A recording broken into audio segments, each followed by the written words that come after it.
Selamat pagi Bapak Ibu saudara sekalian yang kami kasih dalam Tuhan Yesus Kristus. Selamat berjumpa kembali dengan kami dari Restoration Christian Church di Los Angeles.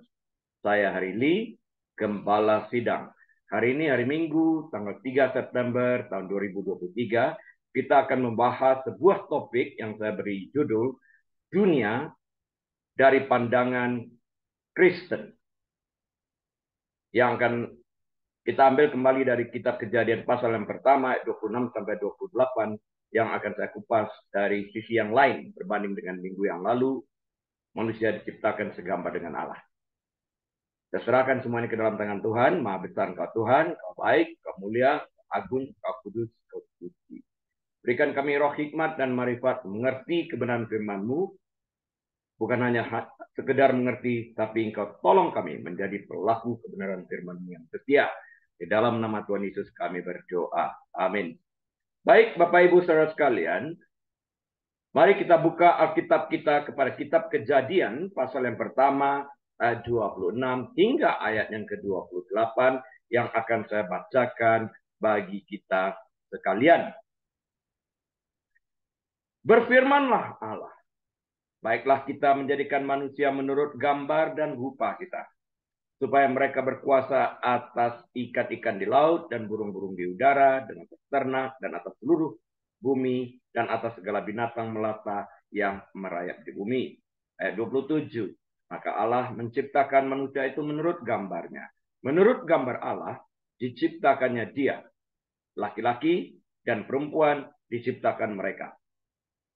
Allah memberkati mereka, lalu Allah berfirman kepada mereka, beranak cuculah dan bertambah banyak. Penuhilah bumi dan taklukkanlah itu. Berkuasalah atas ikan-ikan di laut dan burung-burung di udara dan atas segala binatang yang merayap di bumi. Jika kita melihat sepintas dari Kejadian 1 ayat 26-28 ini, Tuhan hanya menciptakan dua gender, pria dan wanita. Dan pada waktu Tuhan menciptakan manusia, Tuhan menciptakan manusia itu serupa segambar dengan dia, karena kita wajib memandang dunia yang diciptakannya sesuai dengan cara Allah memandang. Jadi dunia dari pandangan orang Kristen. Dan kemudian Allah menciptakan manusia itu dengan purpose, tertulis di dalam ayat 28 tadi. Ya. Jadi ini kita penting kita lihat in a nutshell adanya seperti itu. Nah, saya akan memberikan sebuah pendahuluan atau ilustrasi seperti biasanya. Ilustrasi ini berbunyi seperti berikut. William Wordsworth menulis, dunia ini sungguh keterlaluan terhadap kita. Kenapa demikian? Maksudnya apa? Maksudnya kita terlalu sering terjebak dalam kekacauan dunia sehingga lupa menghargai ciptaan Allah. Selain itu, kita juga mudah merasa bahwa dunia sudah keterlaluan saat kita melihat adanya orang-orang yang harus menderita karena imannya kepada Allah. Nah, kita akan merasakan hal yang sama ketika kita membaca kisah tragis yang dialami oleh sebuah keluarga utusan Injil di India. Kita tahu juga cerita tentang di balik lagu, di balik lirik, I have decided to follow Jesus. Satu keluarga mati karena mempertahankan iman mereka juga di India. Nah, di cerita yang lain ini, satu keluarga juga mati, sang ayah dan dua anak laki-lakinya tewas dibunuh oleh orang-orang yang membenci orang Kristen. Di Korea terjadi hal yang sama. Dunia pun membuat kita tercengang ketika para ayah dan suami dari 3 keluarga utusan Injil di Kolombia diculik dan disekap bertahun-tahun lamanya. Mungkin kisah ini masih bisa bertambah dengan pengalaman kita pribadi ketika kita diperlakukan secara tidak adil oleh karena iman kita kepada Kristus. Dan hal ini terjadi di semua belahan dunia ini, di semua negara di dunia ini, tanpa pengecualian. Nah, meskipun situasi ini begitu menyedihkan, namun kita masih memiliki pengharapan di dalam Kristus itu. Kita punya pengharapan karena kita adalah anak-anak Allah. Roma 8 ayat 16-17. Bahkan kita dapat memanggil pencipta kita dengan sebutan akrab. Ya Aba. Ya Bapak. Roma 8 ayat 15. Kita pun memiliki janji tentang kemuliaan yang dinyatakannya kelak. Kemuliaan yang jauh mengatasi penderitaan zaman sekarang ini. Roma 8 ayat 18. Apakah beban dunia ini begitu menekan kita? Pandanglah Bapa Surgawi dengan penuh kasih. Dia menawarkan pertolongan dan pengharapan untuk anak-anaknya yang sedang ada dalam pergumulan. Pada saat kita berbicara tentang dunia, ditinjau dari sudut pandang Kristen, kita tidak terluput dari membahas metanarasi. Metanaratif also called grand narrative di dalam hal ini. Mari kita bahas terlebih dahulu tentang metanarasi ini sendiri. Apa yang dimaksud dengan metanarasi itu? Bagaimana cara kita melihat melalui sudut pandang Allah itu? Karena kita diciptakan segambar serupa dengan Allah itu, cara Allah memandang dunia ini. Nah, kita wajib memandang dari sisi yang sama. Karena kita adalah pengikut Kristus. Karena Paulus sendiri berkata, kami memiliki pikiran Kristus. Metanarasi, juga disebut narasi besar atau grand narrative, adalah cerita atau alur cerita menyeluruh yang memberikan konteks, makna, dan tujuan bagi seluruh kehidupan. Tadi tujuan alam menciptakan dunia ini juga tersirat di dalam kisah dalam kitab Kejadian pasal yang pertama ayat ke-28 kita baca tadi. Nah, metanarasi adalah gambaran besar atau tema menyeluruh yang menyatukan semua tema kecil dan cerita individual. Seringkali kita mengatakan benang merah ini bagaimana cara kita menghubungkannya sehingga nanti pada akhirnya kita melihat gambaran yang sebenarnya itu sendiri. Dalam membangun sebuah rumah, ada banyak pekerja yang melakukan banyak pekerjaan individual, masing-masing mengerjakan pekerjaan masing-masing. Pemipaan, orang yang memasang pipa. Peletakan fondasi, orang khusus untuk menempatkan fondasi. Tidak dapat orang memasang genteng, disuruh memasang fondasi. Nggak mengerti mereka. Pekerjaan listrik, memasang atap, memasang AC, memasang solar cell, dan sebagainya. Tetapi semua pekerja-pekerja tersebut, sekalipun mereka mengerjakan pekerjaan mereka masing-masing, namun mereka semua mengerjakan hal yang sama, yaitu dengan tujuan menyelesaikan sebuah rumah. Dan pada akhirnya, rumah yang komplit akibat semua pekerjaannya bekerja sama-sama, berdasarkan satu ketentuan, berdasarkan blueprint yang ada, jadilah rumah yang dimaksudkan sesuai yang digambar oleh arsitek tersebut. Nah, blueprint yang telah dipersiapkan oleh arsitek adalah gambaran besarnya. Gambaran besar Alkitab, gambaran besar. Metanarasi yang memberi makna pada pekerjaan masing-masing dari setiap pekerja. Kita setiap pekerja, kita bekerja sama dengan Tuhan di dalam hal ini untuk memenuhi gambaran besar itu sendiri, blueprint yang Allah ciptakan, sehingga terbentuklah akhirnya rumah seperti yang dibayangkan oleh Tuhan itu dalam blueprint yang tersirat di dalam Alkitab. Nah, semua pekerja tersebut bekerja pada satu kontraktor. Kalau kita lihat di dunia ini, yang mempergunakan satu blueprint, bukan 2-3 blueprint, satu blueprint yang merupakan landasan mereka untuk membangun rumah. Mereka berpegang pada itu. Kontraktor tidak pernah akan keluar daripada blueprint. Kalau kita bertanya, kok ini begini? I just follow blueprint. Singkat jawaban. Aku hanya ikutin blueprint. Kita juga harus melakukan hal yang sama. Kenapa kamu memandang seperti ini? Aku hanya mengikuti blueprint Alkitab. Titik. Sampai di sana. Ya. Tukang ledeng tidak memasang pipa sembarangan. Ada alurnya, ada tata caranya. Dia terlibat dalam skema yang bergantung pada apa yang tertera pada blueprint. Dia tidak dapat melakukan lebih dari apa yang tertera dalam blueprint. Saya memperhatikan ini pada waktu mereka menggali ditch, menaruh pipa-pipa mereka. Saya memperhatikan itu dengan seksama. Saya foto, saya lihat. Mereka mengikuti itu semuanya.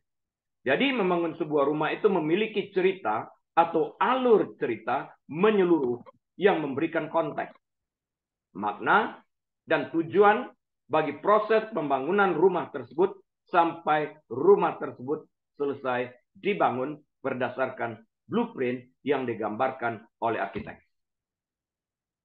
Demikian juga dengan Alkitab yang terdiri dari berapa buku? 66 buku. 39 buku Perjanjian Lama, 27 buku Perjanjian Baru untuk kita orang Kristen. Ya. Di mana setiap buku terdiri dari banyak bab atau pasal, dan setiap bab, setiap chapter terdiri daripada perikop-perikop, di mana dalam setiap perikop itu beberapa ayat dirangkai menjadi satu pokok pikiran yang utuh. Kita perhatikan itu, setiap perikop. Ya. Alkitab yang terdiri dari 66 buku ini memuat alur cerita yang teratur, yang jika dihubungkan satu dengan yang lain akan menunjuk pada satu pribadi, yaitu Yesus Kristus, yang mengisahkan tentang Allah yang baik, yang peduli kepada umat manusia, dan tidak menginginkan seorang pun binasa. Dan melalui Yesus Kristus ini, kita dihubungkan kembali yang percaya kepada Dia dengan Allah Bapa. Ini maksud tujuannya. Ini metanarasi itu sendiri.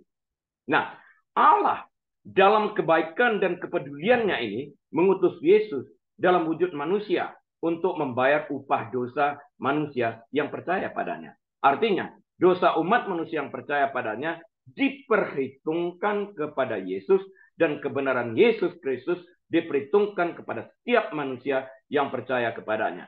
Dengan demikian, mereka tidak binasa, melainkan beroleh hidup yang kekal.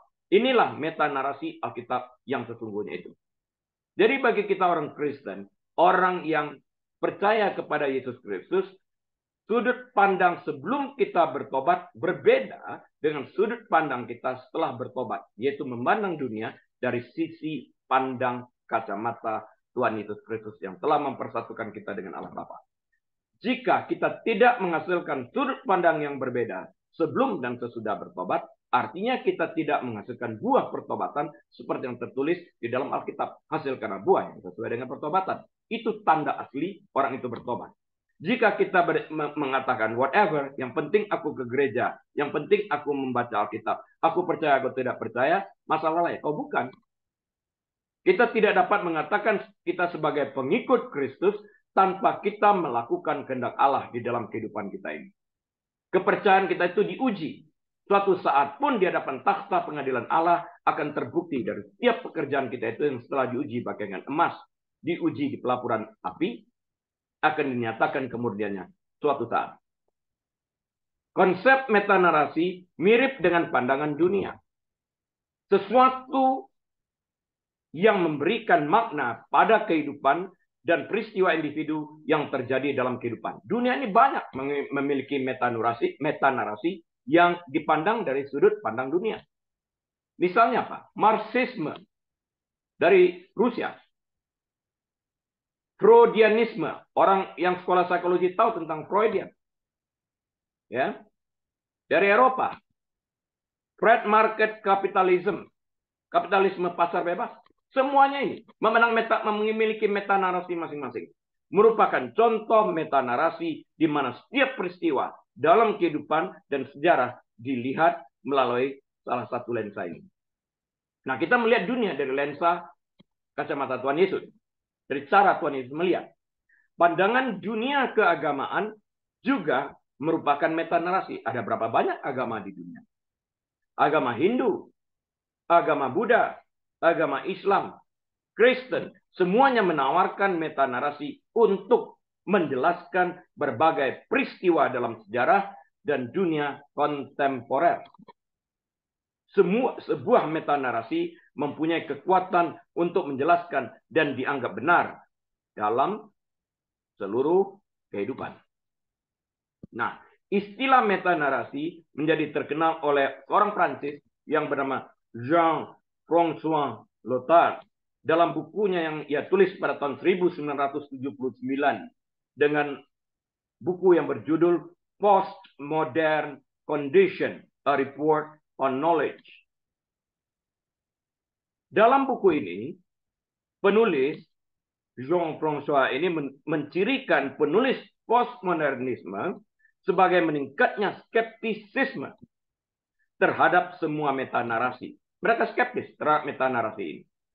Memang benar, kaum postmodernisme pada umumnya tidak menerima cerita menyeluruh apapun yang memberi makna pada seluruh kehidupan.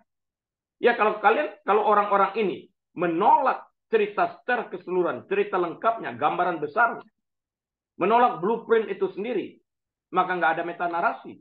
Sebagaimana metanarasi itu dimaksudkan. Sebaliknya, mereka orang-orang ini fokus pada narasi kecil dan individual yang memberi makna pada kehidupan mereka. Metanarasi berbicara tentang kebenaran yang absolut dan universal manusia secara keseluruhan, bukan individu. Narasi individu berbicara tentang apa yang benar bagiku. Tapi apa yang benar bagiku belum tentu benar bagi yang lain, kan? Dan yang memberi makna bagi hidupku, yaitu individu. Apa yang benar bagiku dan apa yang memberikan makna bagi hidupku atau keluargaku. Di dalam keluarga pun itu sendiri pun tidak selalu seperti itu. Apa yang bermakna bagi suaminya belum tentu bermakna bagi istri atau anak, dan sebaliknya seperti itu. Namun apa yang terjadi pada individu bukan merupakan metanarasi. Bukan metanarasi. Ini juga individu namanya. Bukan merupakan metanarasi dalam arti yang sesungguhnya. Karena tidak mengandung kebenaran universal. Hanya pribadi, individu. Pemikiran postmodernisme menolak metanarasi karena menolak kebenaran universal. Kaum postmodernisme memandang narasi yang memberi makna pada semua kehidupan sebagai sebuah kemustahilan. Kita harus memandang secara universal. Masalah dengan postmodernisme adalah bahwa ia dengan cepat menjadi metanarasi yang lain. Artinya tidak diam di dalam alur cerita yang ada. Mereka keluar dari alur cerita yang ada. Mereka keluar dari konteks. Nggak akan ketemu. Kebenaran, bahwa tidak ada kebenaran mutlak, merupakan metanarasi yang memberikan makna bagi pemikiran postmodernisme itu sendiri. Ironisnya, relativisme menjadi suatu yang mutlak. Bukan sesuatu yang absolut itu sendiri yang adalah yang mutlak, tapi relativisme mereka jadikan sesuatu yang absolut, sesuatu yang mutlak. Ini kan menyimpang. Bukankah hal ini menyimpang dari kebenaran metanarasi sesungguhnya? Karena orang memandang relativisme sebagai kebenaran mutlak. Ya kan? Nah, setiap individu, Bapak Ibu Saudara sekalian, memiliki ciri-ciri yang berbeda karena perjalanan hidup setiap individu tersebut berbeda-beda. Individu dalam arti manusia perseorangan hanya dapat dikatakan utuh jika segala sesuatu yang terjadi dan dialami individu ini tidak dipisahkan. Utuh dia. Kalau dalam satu individu itu sendiri apa yang dialami tidak boleh dipisahkan. Ada kejadian yang menyenangkan, namun di dalam kehidupan individu itu ada juga kejadian yang tidak menyenangkan. Tidak mungkin semuanya menyenangkan dalam hidup ini. Dan tidak mungkin juga semuanya tidak menyenangkan. Ada yang menyenangkan, ada yang tidak menyenangkan. Yang terjadi dalam kehidupan individu lepas individu ini. Setiap kejadian ini, baik yang menyenangkan atau tidak, kita sebut sebagai fragmen-fragmen. Ini istilah saya ya. Dan kita tidak dapat hanya menyimpan fragmen yang kita suka dan menolak atau menyingkirkan fragmen yang tidak kita suka, yaitu kejadian yang tidak kita sukai. Seakan-akan kejadian tersebut tidak pernah terjadi di dalam kehidupan kita. Kita deny, kita kuburkan dia, kita sapu dia, masukkan di bawah karpet.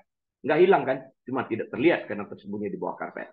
Nah, apakah lantas itu tidak pernah terjadi? Oh tidak, itu tetap terjadi. Itu tetap ada. Itu tidak pernah dihapus, tidak dapat terhapuskan dari sejarah pribadi. Fragmen-fragmen yang terdapat pada individu akibat luka-luka masa lampau dalam perjalanan hidup individu tersebut tidak dapat disingkirkan dari alur cerita yang terdapat pada individu tersebut karena fragmen yang ada benar-benar terjadi. Ada, luka itu ada, real.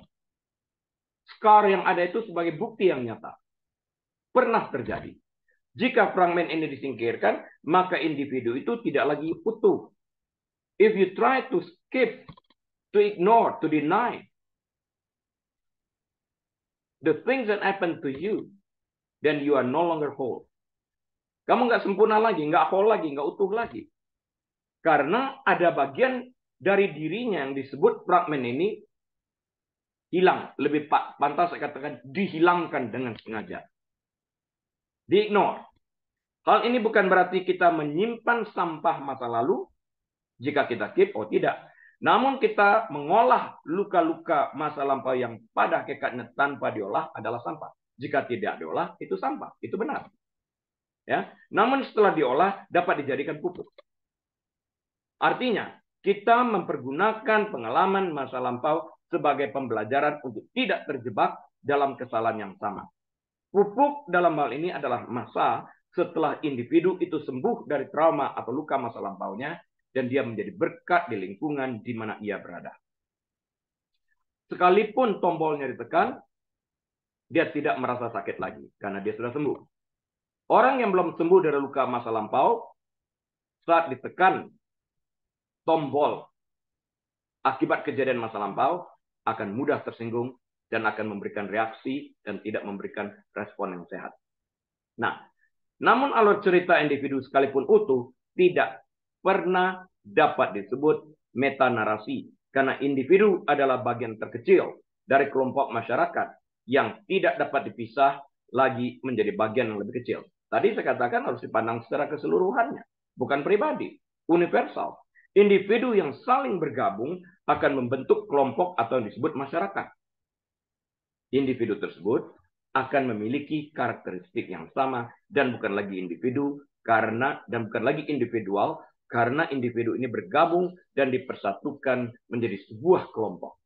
Dan kelompok ini merupakan gabungan dari individu-individu yang dipersatukan yang dapat membentuk metanarasi, gambaran sesuai dengan gambaran besar itu sendiri. Kalau orang pribadi, mana ada gambaran besar? Gambaran besar untuk pribadinya di dalam keluarga.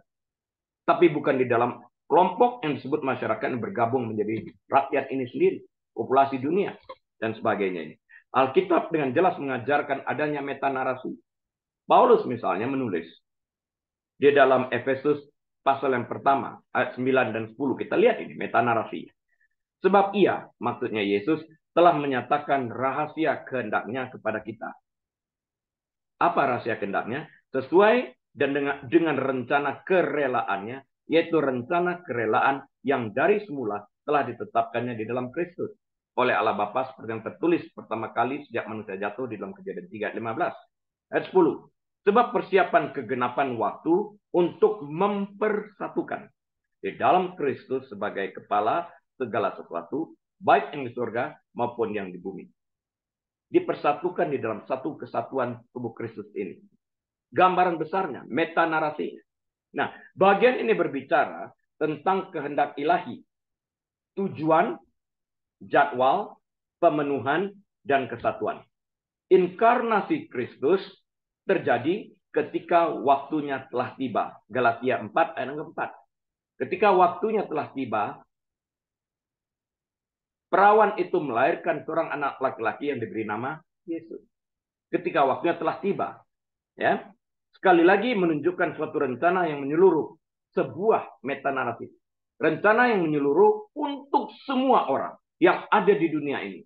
Bukan hanya untuk suatu kelompok tertentu, orang Israel saja. Tidak. Tapi keselamatan datang daripada bangsa pilihan ini Israel dan kemudian menyeluruh. Bukan hanya terbatas pada Israel. Dari Yerusalem, ya kan, ke Yudea, Samaria, sampai ke ujung bumi. Waktu dulu ujung bumi itu adalah Roma. Sekarang kita tahu ujung bumi sampai kemana-mana. Seluruh dunia ini dicapai. Baru kegenapan itu datang. Keseluruhan kitab Ibrani menelusuri tema-tema yang dimulai dalam perjanjian lama hingga kegenapannya di dalam Kristus. Ingat sekali lagi, perjanjian lama ini adalah bayang-bayang dari apa yang akan terjadi dalam kitab perjanjian baru. Kegenapannya di sana. Di dalam perjanjian lama diutarakan, dibayang-bayangkan yang akan terjadi, dinubuatkan kegenapannya.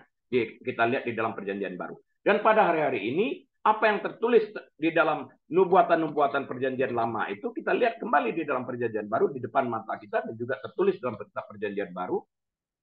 Tertulis juga di dalam kitab Wahyu, kita lihat kegenapan. Dalam kitab Tesalonika dan sebagainya. apa yang terjadi hari-hari ini. Bencana alam, gempa bumi, banjir, perang, ya, keributan antara satu suku dengan suku lain, bangsa satu dengan bangsa lain. Kudeta terjadi di mana-mana di depan mata kita. Nah, saya mengajak kita sekalian sadar melihat meta narasi ini untuk mempersiapkan diri kita menjelang kedatangan Kristus yang tidak pernah kita ketahui saat dan waktu itu. Kita hanya bisa membaca tanda zaman, dalam arti kita diberikan kesempatan mempersiapkan diri kita agar pada waktunya datang, pada waktunya tiba, pada waktunya genapi, kita tidak tertinggal. Dan Alkitab berkata, barang siapa bertelinga, hendaklah ia mendengarkan apa yang dikatakan Spirit melalui nubuatan di dalam Alkitab. Di dalam Alkitab, kita memiliki meta narasi atau narasi besar yang memberi makna pada kehidupan kita. Kita diberitahu bahwa kita diciptakan menurut gambar Allah. Itu tahu kita. Dalam kitab Kejadian tadi kita baca. Pasal yang pertama, 26-28. Dan dimaksudkan untuk hidup dalam persekutuan dengan Tuhan dan dengan sesama. Kita telah berdosa dan merusak persekutuan itu. The broken image of God. Ya kan? Namun Allah dalam kasih karunia-Nya telah menyediakan jalan agar kita dapat diselamatkan. Jalan itu di dalam anaknya, Yesus Kristus. Kita diampuni dan dipulihkan. Yesus adalah Allah yang dilahirkan ke dalam umat manusia. Lahir untuk mati, guna tujuannya menebus upah dosa semua orang yang percaya kepadanya. Ya. Jadi dia datang untuk membayar upah dosa. Upah dosa siapa? Upah dosa orang yang percaya kepadanya. Setelah kematian Yesus di kayu salib, Yesus bangkit kembali dari kematian pada hari ketiga. Semua orang yang percaya kepadanya untuk keselamatan akan diampuni dan dijadikan baru. Apa yang baru? Apa yang dilahirkan kembali? Rohnya. Jiwa kita, will, emotion, and mind ini harus kita perbaiki. Kerjakanlah keselamatanmu. Setelah kita diselamatkan, kita kerjakan membangun karakter yang sesuai dengan yang diminta oleh Alkitab. Kalau dulu mencuri, kata Paulus, jangan lagi mencuri, kita memperbaiki. Stop mencuri, mulai bekerja, hasilkan penghasilan, bantu orang miskin. Ada progresnya. Ini anjuran dari Alkitab dituliskan oleh Rasul Paulus. Yesus akan kembali ke bumi suatu hari nanti untuk mengumpulkan para pengikutnya kepada dirinya sendiri. Sementara itu, kita harus memberitakan kabar baik ini kepada semua orang di seluruh dunia ini. Karena kabar baik ini berlaku bagi semua orang, bagi semua suku, bagi semua bangsa, dan bagi semua bahasa. Bukan hanya pada kaum tertentu, bangsa tertentu. Tidak, tapi pada semua orang. Kita semua diciptakan segambar serupa dengan Allah. Dan Yesus mati untuk semua orang, bukan untuk orang tertentu. Mereka yang telah mengenal Kristus menyadari bahwa narasi besar ini, kisah penebusan yang menyeluruh di dalam Yesus Kristus ini, memberi makna dan tujuan bagi dunia. Bukan pribadi kan, dunia. Sejarah, seluruh kehidupan, dan setiap individu. Itulah meta narasi dari sudut pandang orang Kristen. Apa yang dimaksud dengan pandangan dunia Kristen? Nah, pandangan dunia mengacu pada konsepsi komprehensif. Saya katakan komprehensif, artinya selengkapnya, utuhnya, tentang dunia dari sudut pandang tertentu ini ya. Jadi, pandangan dunia Kristen adalah konsepsi komprehensif tentang dunia dari sudut pandang Kristen. Pandangan dunia seseorang adalah gambaran besarnya, yaitu keselarasan seluruh keyakinannya tentang dunia dari kacamata Kristus. Ini adalah caranya memahami realitas. Realitasnya adalah kebenaran mutlak di dalam Kristus yang harus kita anut. Pandangan dunia adalah dasar, pandangan dunia seseorang adalah dasar untuk mengambil keputusan sehari-hari, dan oleh karena itu sangatlah penting. Jika kita berpegang kepada Kristus itu, melihat gambaran besarnya dari sudut pandang Kristus, maka cara kita mengambil keputusan itu akan bergantung kepada apa yang kita yakini ini dalam gambaran besarnya. Apakah kita mau berbohong? Barang tentu tidak. Apakah kita mau menipu? Barang tentu tidak. Kita tidak akan melakukan ini. Jalan kita harus lurus. Ini karena kita memiliki meta narasi ini. Blueprint yang tercetak di dalam roh kita ini sendiri. Di dalam loh hati kita ini tertulis di sana. Kita harus berpegang kepada itu. Segala sesuatu kita anut atau kita mengambil keputusan sesuai dengan apa yang kita yakini, sesuai dengan kebenaran mutlak Alkitab. Kita tidak dapat mengatakan, ya aku masih hidup dunia, mengerti. Tapi cara pandang kita tidak boleh sesuai dengan dunia, karena kita harus dibedakan. Alkitab jelas di dalam ini. Kita dapat berdalih di dunia ini, suatu saat di depan pengadilan Tuhan, mau lari kemana, mau berdalih apa? Aku pikir, nggak bisa. Aku pikir kamu mengetahui kebenaran. Sebuah apel, kasih contoh ya, yang tergeletak di atas meja dilihat oleh beberapa orang. Nah, sudut pandang ini kan berbeda-beda. Apelnya sama. Seorang ahli botani misalnya, yang mengamati apel, akan segera mengklarifikasikannya. Apakah apel yang dilihatnya adalah apel Fuji, apel Royal Gala, Granny Smith yang hijau itu, dan lain-lain sebagainya. Apa ini? Itu dalam pikirannya. Dia segera mengklarifikasikannya, mengklasifikasikannya. Seorang seniman melihat apel dan menggambarnya, bagus ya warnanya Granny Smith ini. Bagus ya warna Royal Gala ini, dan sebagainya. Mulai menggambarkannya. Naluri seniman yang muncul. Seorang pedagang kelontong melihat apel dari suatu aset dan menginventarisasikannya. Bagaimana aku menjual ini? Siapa yang suka ini? Dia mulai mengkalkulasikan itu. Namun seorang anak melihat apel sebagai makan siang, segera memakannya. Ini setiap orang kan pandangan mereka berbeda-beda terhadap satu apel yang sama, yang terletak pada meja yang sama. Saya satu orang berbicara, seringkali saya katakan ini, berbicara tentang hal yang sama, didengar oleh banyak telinga, namun pengertian mereka, cara mereka menangkap berbeda-beda. Ada yang masa bodoh, ada yang mencoba mendalaminya sesuai dengan Kisah Para Rasul 17 ayat 11 dari New King James Version, menyelidikinya, dan kemudian melakukan sesuai dengan apa yang Alkitab katakan. Saya selalu menganjurkan baca ulang Alkitab setelah saya menjelaskan ini, supaya nyata apa yang saya katakan ini benar sesuai dengan Alkitab atau tidak. Itu penting.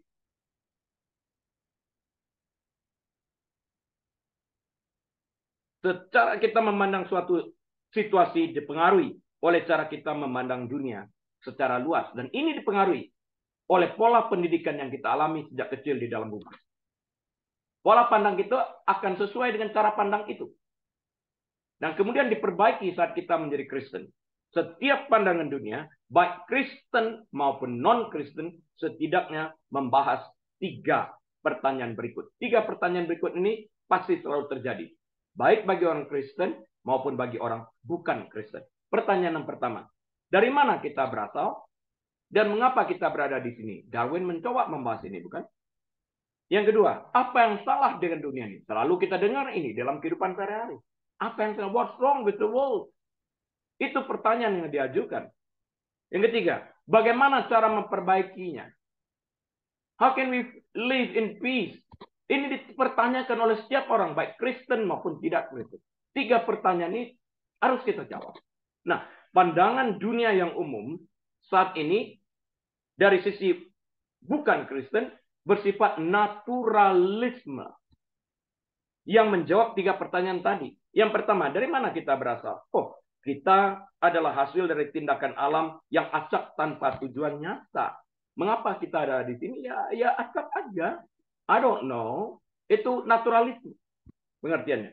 Yang kedua, apa yang salah dengan dunia ini? Kita tidak menghormati alam sebagai mestinya. Coba kita berbalik dan bersatu dengan alam, kata naturalisme ini. Bagaimana kita bisa bersatu dengan alam? 2 materi yang berbeda kok. Kita manusia yang memiliki roh. Berbeda dengan binatang, berbeda dengan pohon. Bagaimana itu dipersatukan? Yang ketiga, bagaimana cara memperbaikinya? Dunia, dari kacamata naturalisme alami, mengatakan kita bisa menyelamatkan dunia melalui ekologi dan konservasinya. Pandangan dunia naturalistik menghasilkan banyak filosofi terkait seperti relativisme moral. Itu yang kita lihat hari-hari ini. Relativisme moral untuk menerima lebih daripada 2 jenis kelamin dan sebagainya. Padahal kita harus memandang dari kacamata Tuhan. Eksistensialisme. Apa itu eksistensialisme? Bagi yang belajar psikologi tahu ini.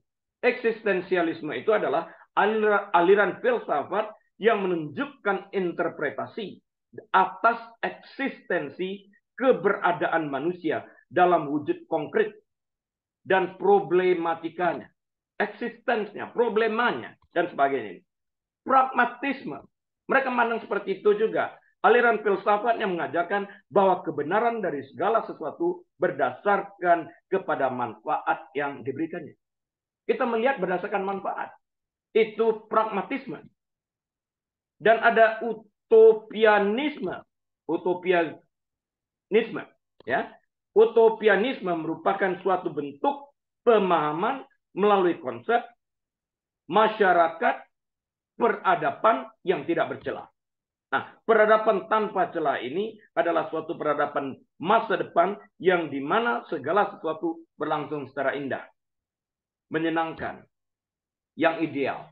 Ini sebuah utopi, sebuah khayalan yang dia bayangkan. Dunia merasa aman, padahal dunia nggak bisa menjaminkan kedamaian itu.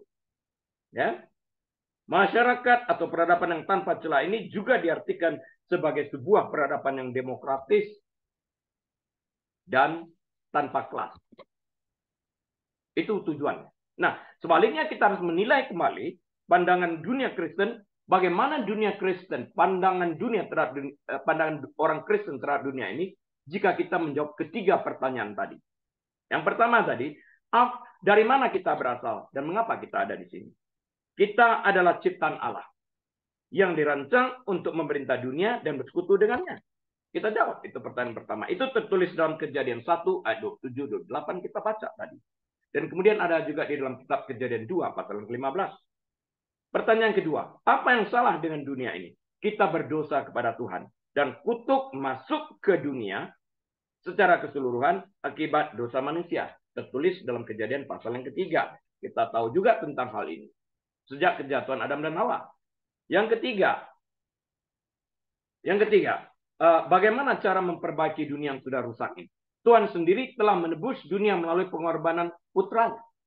Orang-orang yang diam di sini. Melalui putranya ditebus Yesus Kristus. Kejadian 3 ayat 15.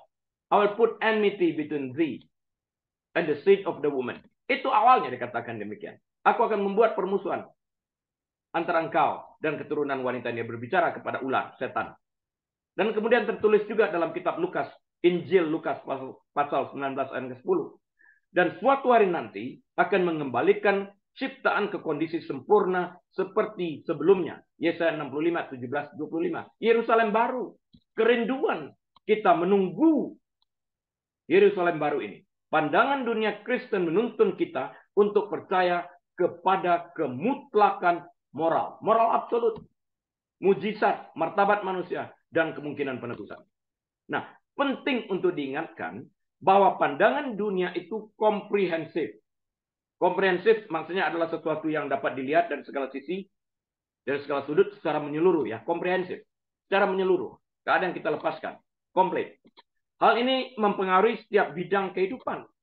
Mulai dari uang hingga moralitas. Harus dilihat secara utuh. Dari politik hingga seni.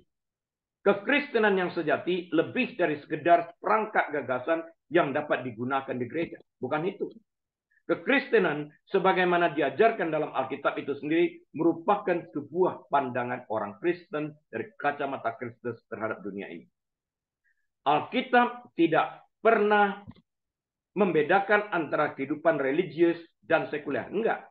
Kehidupan Kristen adalah satu-satunya kehidupan yang ada. Oh, ini kehidupan Kristen ini bukan non-Kristen. Oh, bukan.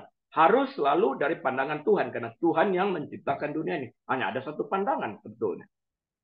Ya, jadi bagaimana pandangan ini? Sebetulnya pertanyaan itu juga salah. Pandangannya harusnya satu. Kenapa satu? Karena Allah yang menciptakan dunia ini. Kita harus memandang dunia ini sesuai dengan pandangan Allah itu. Namun pandangan ini rusak ketika manusia jatuh di dalam dosa.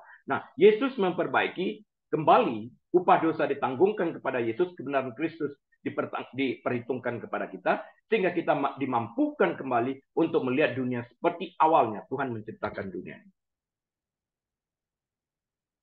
Ya, jadi Yesus menyatakan dirinya sebagai jalan, kebenaran, dan hidup. Yohanes 14 ayat 6. Akulah jalan, kebenaran, dan hidup. Hanya satu. Dan dengan melakukan hal itu menjadi pandangan dunia kita yang sudah barang tentu, pasti, dan selalu harus berpusat pada Yesus Kristus.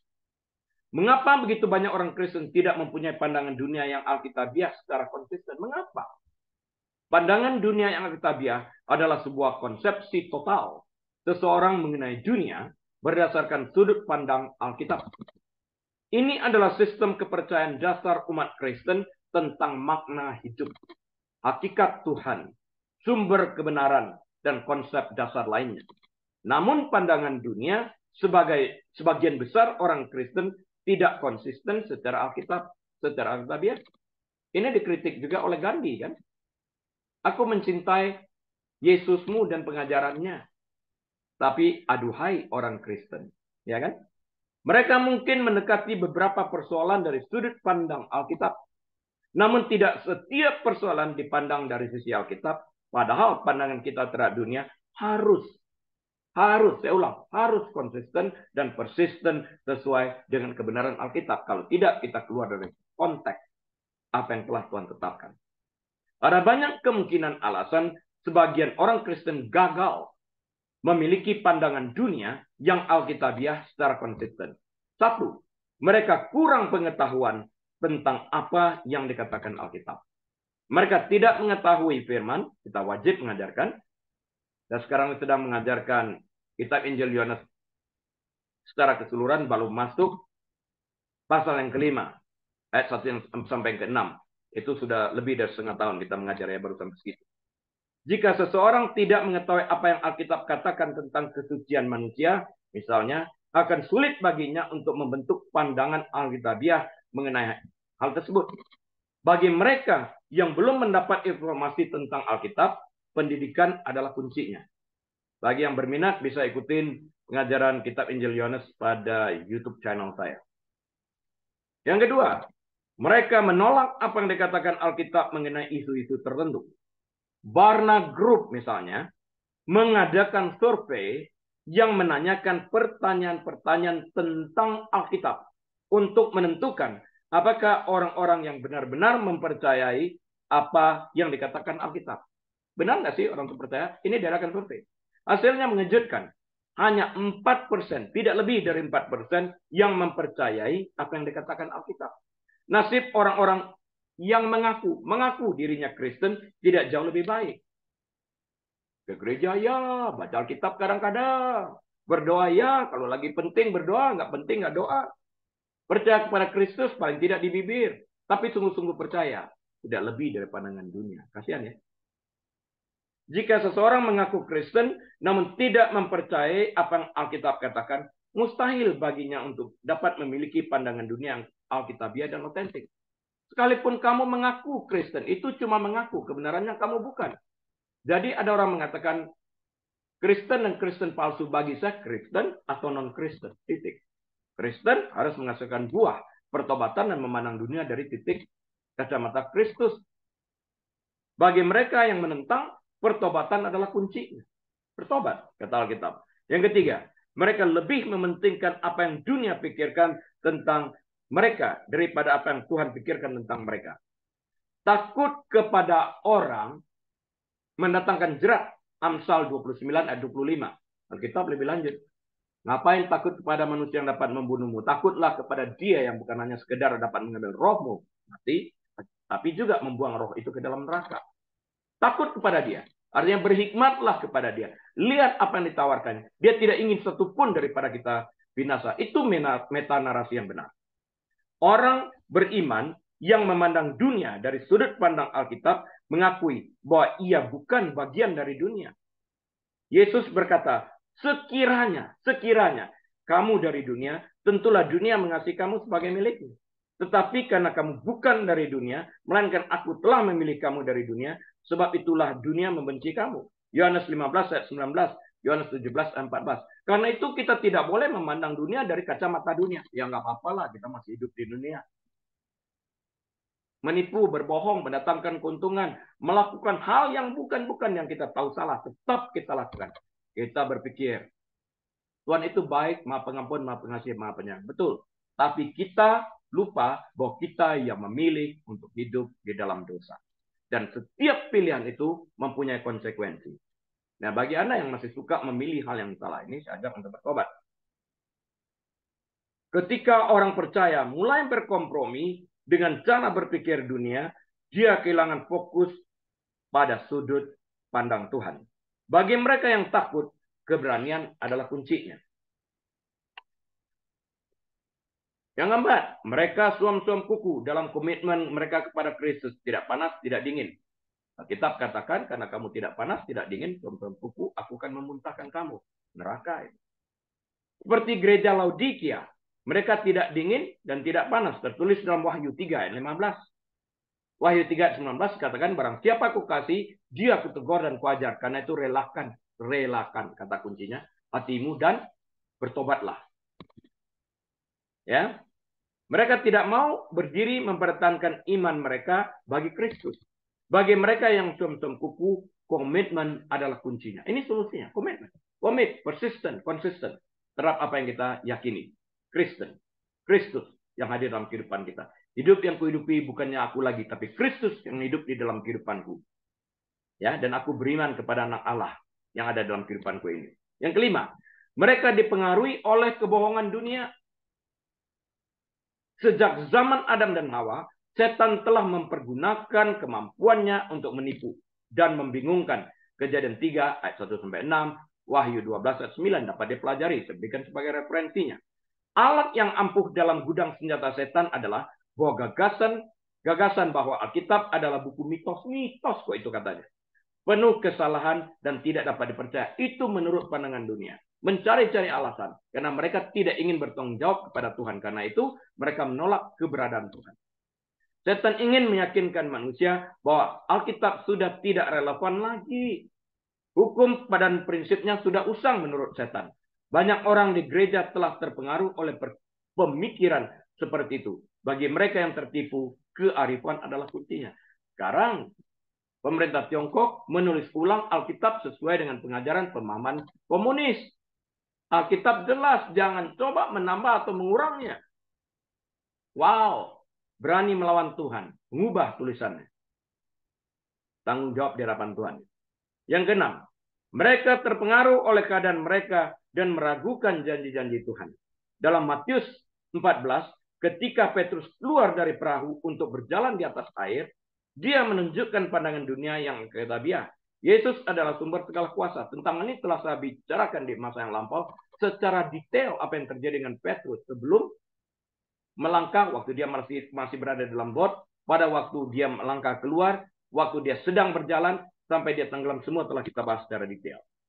Namun ketika Petrus fokus pada lautan yang dilanda badai, pandangan dunianya berubah. Tidak lagi memandang dari sisi Kristus yang hadir di depan dia, yang menyuruh dia berjalan atas permintaannya. Mungkin ombaknya lebih dahsyat daripada Yesus. Kalau itu pikiranmu Petrus, kenapa engkau minta agar Yesus memerintahkanmu berjalan di atas air? Padahal waktu engkau berada di dalam perahu tersebut, engkau tahu tentang angin yang ribut. Engkau tahu tentang gelombang yang besar. Namun engkau tidak memilih untuk meminta Yesus menenangkan gelora. Tapi engkau meminta Yesus untuk menyuruh memerintahkan engkau berjalan di atas air. Engkau tahu tentang situasi ini. Tapi pandanganmu berubah pada saat engkau merasakan apa yang terjadi. Pandanganmu tidak lagi konsisten, tidak lagi persisten, berubah. Dan engkau memandang dari sisi kacamata dunia yang diisi dengan ketakutan. Bagi mereka yang ragu, iman adalah kuncinya. Untuk memiliki pandangan dunia yang alkitabiah secara konsisten persisten, kita harus kembali ke Alkitab dan berpegang teguh pada janji-janji Allah yang telah diberikan kepada kita, karena dunia tidak menawarkan apapun kepada kita. Baca dalam Lukas 9 ayat 25, Yohanes 12 ayat 25, Matius 6 ayat 19. Kita tidak pernah akan bisa tahu metanarasi dari sudut pandang Alkitab sampai kita benar-benar merenungkan firman Tuhan ini, membaca firman Tuhan ini secara persisten, konsisten, bukan hanya sekali-sekali. Sesuai dengan Yosua 1 ayat ke-8 ini. Kurenungkan firman-Mu siang dan malam. Baca Alkitab nggak ada teratur. Kalau ditanya teratur, ada bolong-bolongnya sih. Lebih banyak bacanya atau bolong-bolong? Ya, sudah berapa bulan ya aku nggak baca. Ingat. Nah, saya ajak kita hari ini bertobat dan tolong dong baca Alkitab karena ini menguntungkan Anda. Saya tutup dengan ini. Ya, ini summary saya. Ini kata-kata penutup saya. Meta narasi Alkitab dibangun dan mengalir berdasarkan konsep penciptaan, kemudian kejatuhan, dan kemudian penebusan. Alkitab dimulai dengan Allah sebagai Tuhan yang baik dan benar yang menciptakan ciptaan yang baik. Dia kemudian memberi manusia yang diciptakan menurut gambarnya hak untuk memerintah atas ciptaan ini sebagai penguasa yang adil, benar, dan benar mewakili dia. Karena mereka melanggar kehendak baik Tuhan, mereka diusir.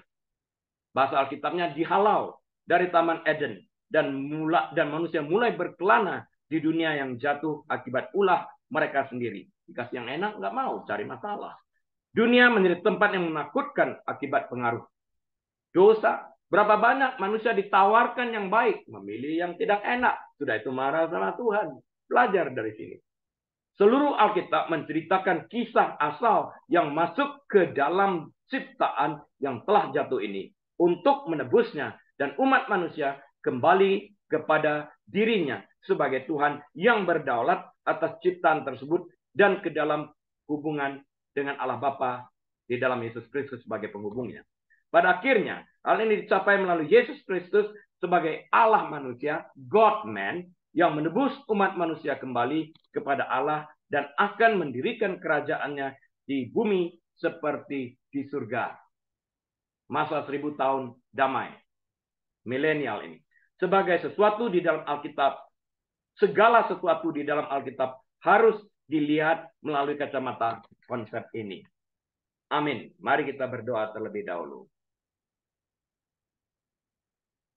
Terima kasih Tuhan untuk kebenaran firman-Mu yang sudah hamba sampaikan. Hamba mau berhenti berbicara, tapi Roh Kudus terus berbicara meyakinkan setiap pengajaran ini, sehingga setiap daripada kami yang mendengarkan dapat menghasilkan buah pertobatan. Jemaat yang dikasihi Tuhan, mari kita buka pintu hati kita, angkat kedua tangan kita. Terimalah berkat dari Allah Bapa, Allah Putra, dan Roh Kudus ini. Tuhan memberkati engkau dan melindungi engkau. Tuhan menyinari engkau dengan wajahnya dan memberi engkau kasih karunia. Tuhan menghadapkan wajahnya kepadamu dan memberi engkau damai sejahtera. Tuhan membuat engkau menjadi kepala, bukan ekor. Tuhan menyebabkan engkau naik dan tidak pernah turun. Diberkatilah engkau saat engkau masuk. Diberkatilah engkau saat engkau keluar. Diberkatilah bakulmu. Diberkatilah tempat adonanmu. Diberkatilah pekerjaanmu. Diberkatilah rumah tanggamu. Diberkatilah pelayananmu. Diberkatilah kesehatanmu. Apapun yang kau kerjakan dengan kedua tanganmu, Tuhan membuat engkau berhasil dan Tuhan dipermuliakan. Diberkatilah anak cucumu. Marilah kita buka lembaran waktu kita dengan ucapan syukur, dengan hikmat marifat dari Allah Bapa. Damai sejahtera dari Tuhan Yesus Kristus, Raja Damai. Dalam persekutuan yang manis dan erat bersama dengan Tuhan Allah Roh Kudus, saat ini sampai selama-lamanya, Tuhan Yesus datang kali keduanya, menjemput semua kita yang percaya kepadanya. Di dalam nama Tuhan Yesus, kita semua yang menerima berkat berkata sama-sama, amin. Tuhan Yesus memberkati. Baik, Bapak Ibu Saudara sekalian, kebaktian sudah usai. Atas izin Tuhan, kita akan berjumpa kembali minggu depan pada waktu yang sama. Tuhan Yesus memberkati. Saya mohon diri. Shalom.